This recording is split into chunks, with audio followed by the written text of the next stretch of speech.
Module 1, chapitre 4, storytelling et couleurs. Dernier chapitre de notre module artistique. On va aller plus en profondeur sur les émotions et mettre bout à bout tout ce qu'on a vu jusqu'à présent. Alors, on va commencer avec le rôle de l'étalonneur.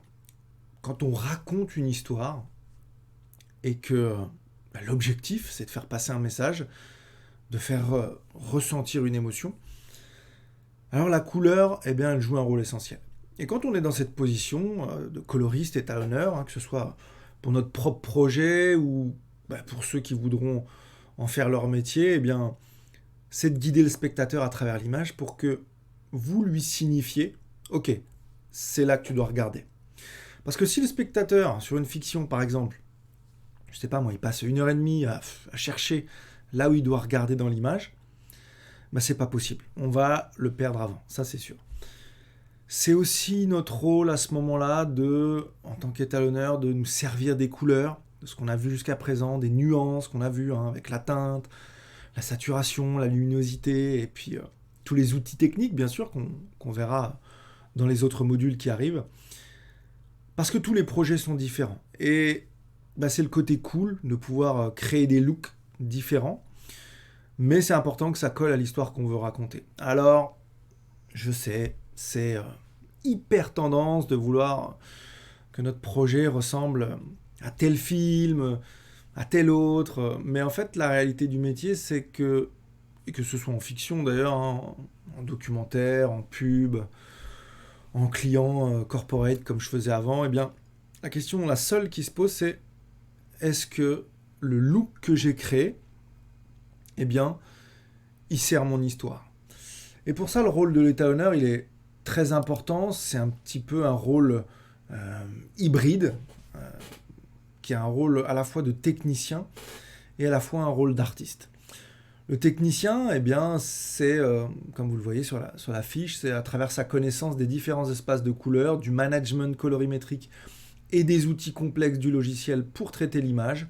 L'étalonneur, selon les projets, intervient dès le début pour permettre de faire des tests images pour la caméra du film et bien plus souvent à l'issue du tournage pour gérer et étalonner tous les plans qui sont retenus dans la version finale du montage. Donc ça c'est la base, l'étalonneur c'est un technicien. La deuxième chose, c'est un artiste.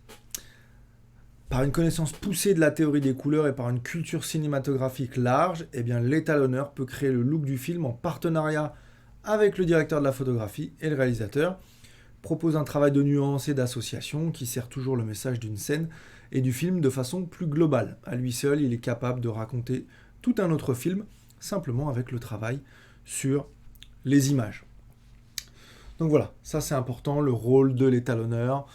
Et je mets en garde. Je mets vraiment en garde dès le début contre ce que je disais juste avant, la notion de faire coïncider la colorimétrie avec le narratif. Car on voit plein de créateurs qui te disent Ouah, c'est super, j'ai créé des super luttes, vous devriez les acheter parce qu'elles sont super cool. Et on retrouve plein de gens qui appliquent ces luttes à toutes les sauces sans se soucier de l'histoire. La seule question qui doit faire état dans votre esprit, c'est est-ce que ces couleurs que j'utilise là, c'est les mieux adaptées pour raconter mon histoire. Alors vous verrez, il y a tout un chapitre sur les luttes qui arrive après dans la formation et je vous apporterai toute une réflexion sur le sujet afin que, après avoir terminé cette formation, vous fassiez plus des copier-coller sans trop savoir pourquoi, mais vous posiez vraiment la question de quel look je vais adopter pour pouvoir faire passer mon message. Maintenant qu'on sait le rôle de l'étalonneur, rentrons dans sa fonction primaire qui est de penser le look. Avec ce rôle hybride entre technicien et artiste, vous allez devoir penser le look. Alors, malgré tout, on va le voir, l'étalonneur est le dernier maillon de la chaîne. Et donc, en amont, tous les plus grands réalisateurs, ils pensent généralement le look du film en pré-production. Ça, c'est une réflexion qui est importante. Les questions que les réalisateurs se posent à ce moment-là, c'est à quoi doit ressembler mon film pour que le spectateur il soit dans la meilleure position possible pour comprendre ce que j'ai envie de transmettre afin de ressentir les émotions, etc. etc. Dans le cas d'une grosse fiction, On aura le directeur de la photo qui est impliqué très tôt, le costume designer, le chef déco. Donc bien évidemment, ça va être très différent de ce que vous allez faire, vous, avec vos propres projets perso, ce que je fais moi également, hein.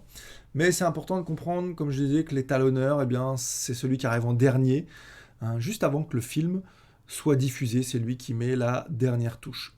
Et donc en ce qui concerne le look, votre rôle, ça va être de penser le projet de manière globale. Et également, à certains moments, d'être capable de ramener votre attention et votre questionnement à un point, je dirais, macro, au niveau du plan lui-même, dans une scène, pour se dire, tiens, j'ai choisi tel look pour mon film, pour que ça raconte telle chose, ok, super, premier bon point.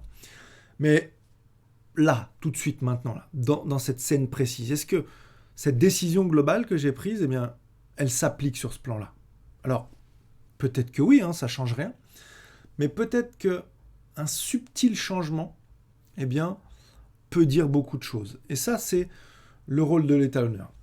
Je vous ai pris un exemple justement dans ce film Mad Max Fury Road pour tout ce qui concerne le fait de ramener son attention à un point de vue macro, c'est-à-dire ajuster le look. Dans ce film, hein, on voit la palette générale, hein, du film, qui est quelque chose qui est très saturé, avec un schéma complémentaire comme on l'a vu précédemment, hein, teal and orange. C'est vraiment assez bien défini. Et si je prends cette scène-là, que j'ai choisie, eh bien, c'est un moment qui est important pour le film. C'est surtout un moment important pour le personnage qui est joué par Charlize Theron. Elle est en plein questionnement sur sa quête. Et la question, hein, que je vous ai notée, c'est, dans sa tête à elle, hein, à son personnage, c'est est-ce que je continue ou est-ce que je fais demi-tour? Et là où précédemment, on a vu que l'ensemble des couleurs était sur du teal and orange, et notez surtout le bleu du ciel, c'est vraiment une caractéristique dans ce film, c'est vraiment très très bleu tout le temps, eh bien on note que pour cette scène-là, le ciel est devenu gris. Le ciel, il n'a pas été travaillé de la même façon, hein. Vraiment, c'est plus un ciel bleu vif, mais on est vraiment sur des teintes qui annoncent l'orage. C'est vraiment le questionnement du personnage. Est-ce que je continue? Est-ce que je fais demi-tour? Elle est vraiment dans ce bouillonnement intérieur, quoi. Il y a vraiment cette tempête qui est là pour refléter l'état intérieur du personnage. Donc au niveau global, eh bien, il y a un look qui a été défini par le réalisateur, le directeur de la photo, et puis bien évidemment l'étalonneur de ce film-là. Mais à certains moments, notamment sur ce passage-là, et en l'occurrence c'est une décision qui venait de l'étalonneur, pour avoir vu des interviews sur ce film-là, c'est l'étalonneur qui à un moment donné propose au réalisateur de dire tiens, est-ce qu'on ferait pas ce changement subtil pour aller encore plus loin dans le process? Et ben, ça a été retenu dans le film, ça a été validé, donc voilà. Pensez le look de manière globale, et puis ensuite, eh bien, réfléchir à ajuster le look de manière macro quand ça peut être nécessaire. Ensuite, eh bien, on a comment la couleur raconte une histoire, comment elle nous fait ressentir des émotions. Il faut savoir qu'avec l'apparition des films en noir et blanc, eh bien, les réalisateurs, à l'époque, ils devaient user de plein de stratagèmes avec les ombres, la lumière, pour accentuer leur message. Et c'est seulement avec l'apparition de la couleur, eh bien, qu'on a pu retrouver une gamme incroyable de possibilités pour toucher le spectateur. Alors, qu'est-ce qu'on peut faire, justement? À quoi peut servir la couleur? Eh bien, on peut apporter un look précis à l'histoire. On peut représenter un trait de caractère ou des questionnements des personnages, comme on vient de le voir. On peut générer des réactions psychologiques pour le spectateur. On peut porter l'attention sur des détails, on va le voir juste après. Ou on peut également faire évoluer l'histoire avec des arcs différents. Tout ceci, bien sûr, avec ce qu'on a déjà vu, c'est-à-dire les trois composantes de la couleur, la teinte, la saturation, la luminosité. Et ce que je vous propose, eh bien, c'est qu'on prenne quelques couleurs sur la roue colorimétrique et puis qu'on voit ensemble les sentiments et les émotions qu'il est, on va dire, fréquemment admis que les gens ressentent en les voyant.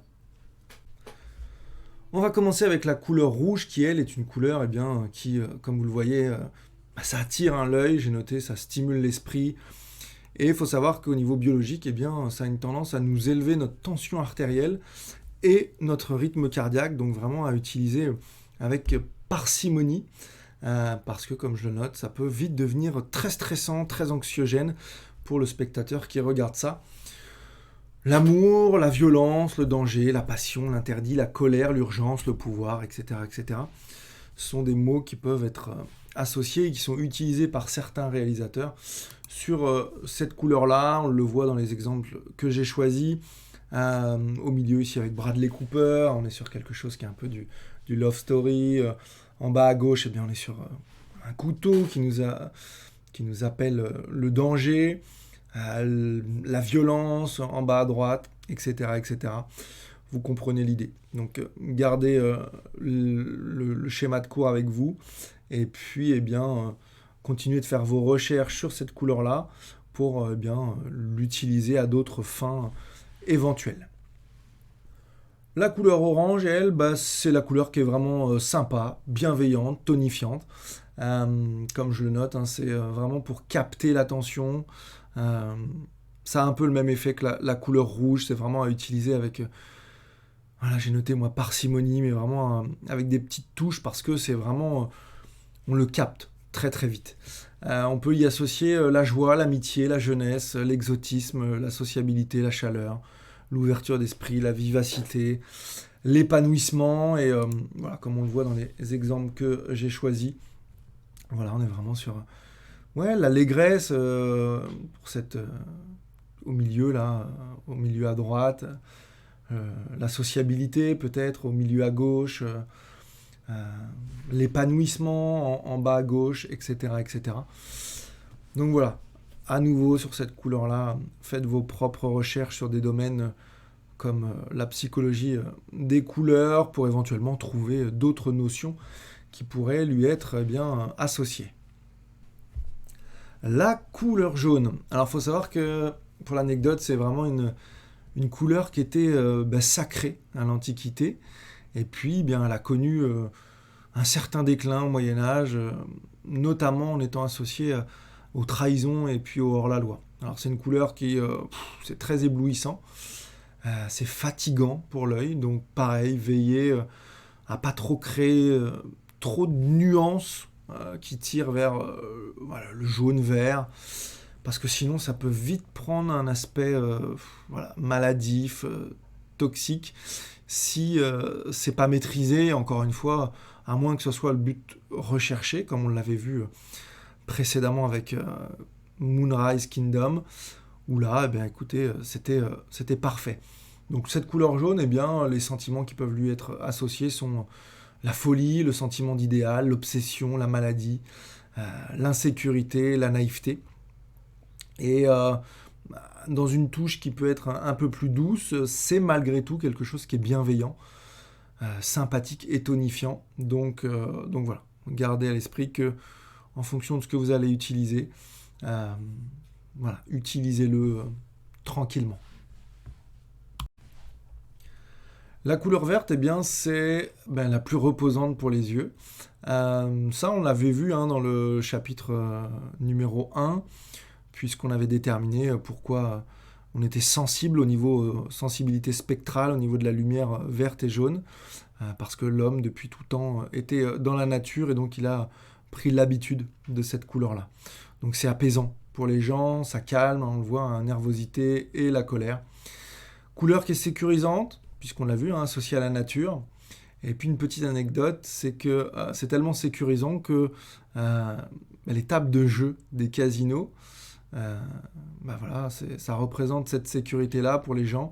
Et donc, pour ceux qui sont en train de perdre leur argent, ils ont ce biais cognitif qui font que malgré tout, ils se sentent en sécurité. Et puis, j'ai noté que c'était une couleur qui pouvait également être utilisée pour digresser. Et c'est là aussi que c'est intéressant du coup de connaître les bases pour que vous puissiez ensuite créer des nouveaux codes. Parce que la couleur verte, en digressant, on peut l'associer à la corruption, au danger, aux ténèbres, à des choses qui sont sinistres. Donc voilà, pour cette couleur verte, on pourra également, j'ai noté moi, immaturité dans le sens du développement de la personne. Le bleu, lui, bien, c'est tout simplement la couleur avec laquelle on ne peut pas se tromper. Elle inspire confiance, elle calme, c'est quelque chose qui est conservateur, universel. Il suffit de voir le sentiment qu'on a quand on se pose à la plage et qu'on regarde l'étendue infinie de l'eau pour comprendre pourquoi ça nous calme. C'est vraiment quelque chose avec lequel, comme je l'ai noté, c'est assez difficile de se tromper. Donc on y associe souvent, comme dans les exemples que j'ai pris, le froid, le calme, l'aspect cérébral, on le voit, l'isolement, on le voit avec l'hôpital, la confiance, la mélancolie, la loyauté, etc. etc. La couleur violette, elle, qui est une couleur qui est très spirituelle, comme j'ai noté, les rois l'adoraient. Très spirituelle pour ceux qui font du développement personnel et qui avaient un chemin spirituel. Vous savez que l'association de certains chakras correspond à une couleur et que la couleur violette, justement, elle est associée au chakra couronne. Donc voilà, c'est une couleur qu'on va utiliser pour les choses qui sont mystiques, l'érotisme, l'éthérique, l'illusion, la douceur, le rêve. Et de manière générale, c'est le blanc et le noir qui se marient très très bien avec.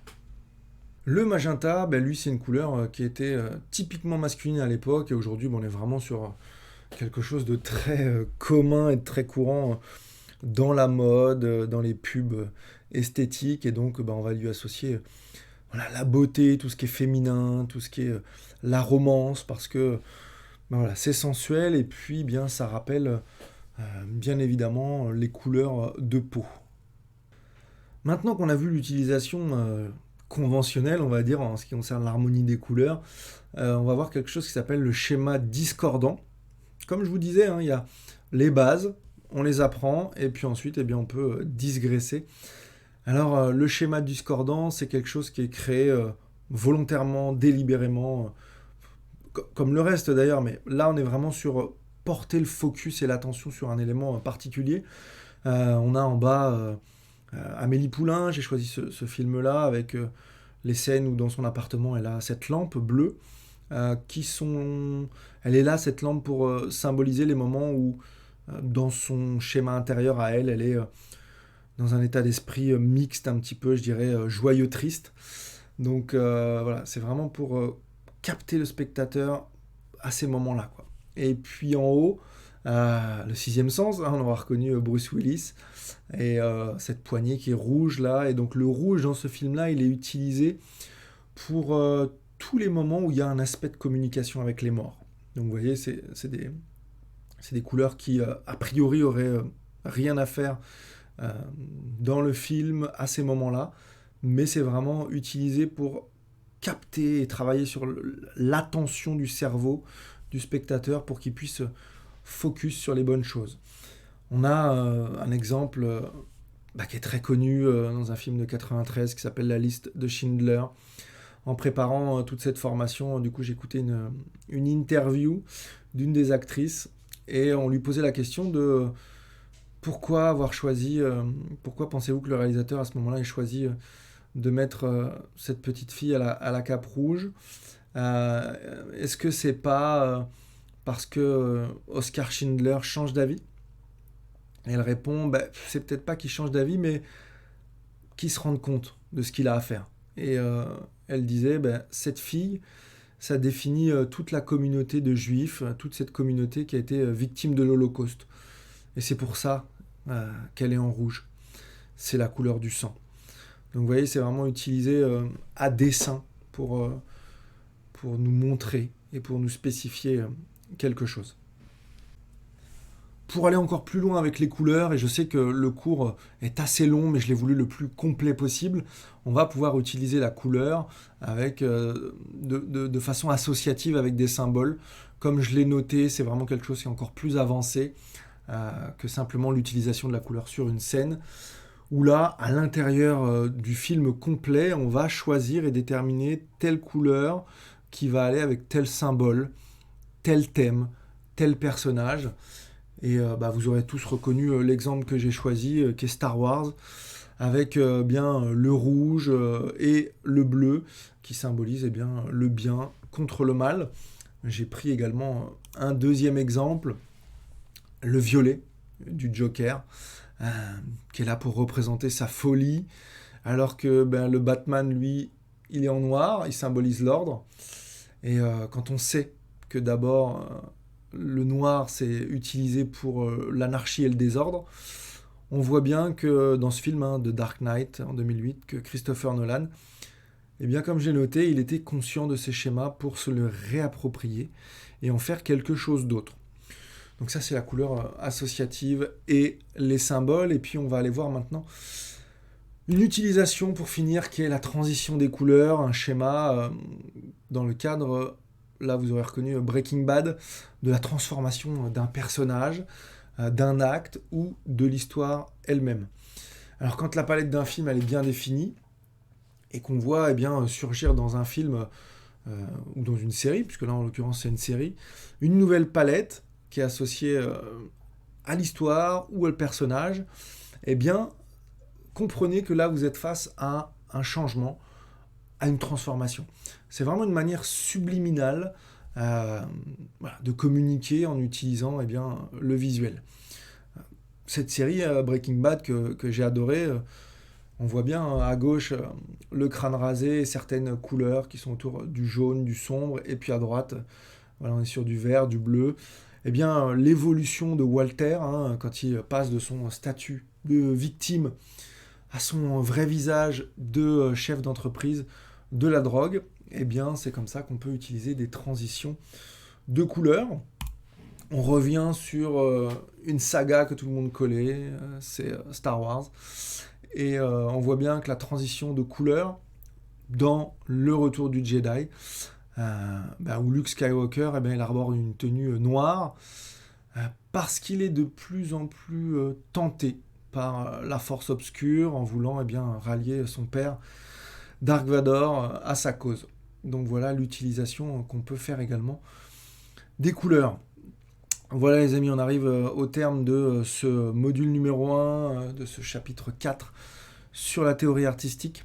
Gardez à l'esprit que tout ça, ce sont des bases, apprenez-les, composez avec, et puis petit à petit, vous allez devenir de meilleurs étalonneurs. Et puis maintenant, on va passer au module 2, on va aller voir un petit peu le color management, et puis comment on peut passer justement de ce qu'on a vu ici, c'est-à-dire le côté artiste, au côté technicien, pour pouvoir manipuler des datas et faire en sorte d'avoir des bases solides pour pouvoir commencer notre étalonnage.